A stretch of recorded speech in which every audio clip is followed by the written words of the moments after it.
രാവിലെ തന്നെ മുറ്റമൊക്കെ അടിച്ച് മഴ പെയ്തുകൊണ്ട് ഒന്ന് തോർന്നിട്ട് അടിച്ചു, അല്ലെങ്കിൽ വെളുപ്പിനെ മുറ്റം അടിക്കണം. അതിൻ്റെ ഇടയ്ക്ക് കുരുത്തം കെട്ടവൻ വന്ന് ഒളിഞ്ഞൊക്കെ നോക്കി. ഇപ്പം തേങ്ങ എടുത്ത് ഒറ്റ വെട്ട് 2 മുറി, പിന്നെ അങ്ങ് ചിരണ്ടണം.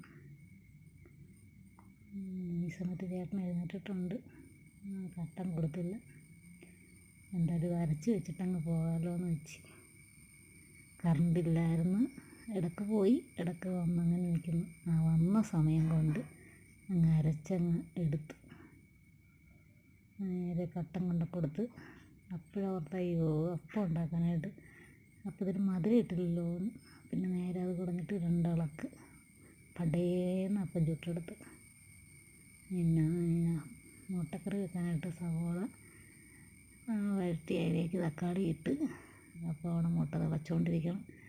മുട്ടക്കറി റെഡിയായി. അന്നേരം ചേട്ടന് ഏറ്റവും ഇഷ്ടമുള്ള സാധനം കോവയ്ക്ക ഇങ്ങനെ മെഴുക്ക് പുരട്ടി എന്നൊക്കെ പറയണത്. പിന്നെ അങ്ങനെ തന്നെ മെഴുക്ക് പുരട്ടി കൂട്ടല്ല കേട്ടോ, ഇച്ചിരി കൂടെ തോർന്ന് മറ്റേ വറുത്തെടുക്കണ രീതി.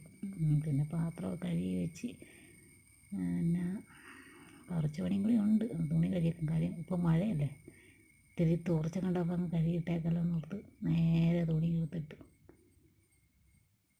ഇല്ലെങ്കിൽ പിന്നെ ഉണങ്ങത്തില്ല.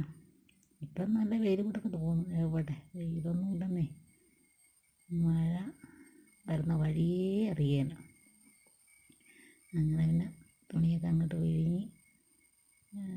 അപ്പോഴാണ് ഞാൻ ഓർത്തത്, വെള്ളം ഇന്ന് എടുക്കാൻ പോയില്ല. അങ്ങ് മണ്ടേ കയറി, മണ്ടേന്ന് ഉദ്ദേശിച്ച മേളിൽ, നമ്മുടെ വീടിൻ്റെ മേളിൽ കുന്നുണ്ട്, അതിൻ്റെ മണ്ടേ പോകണം.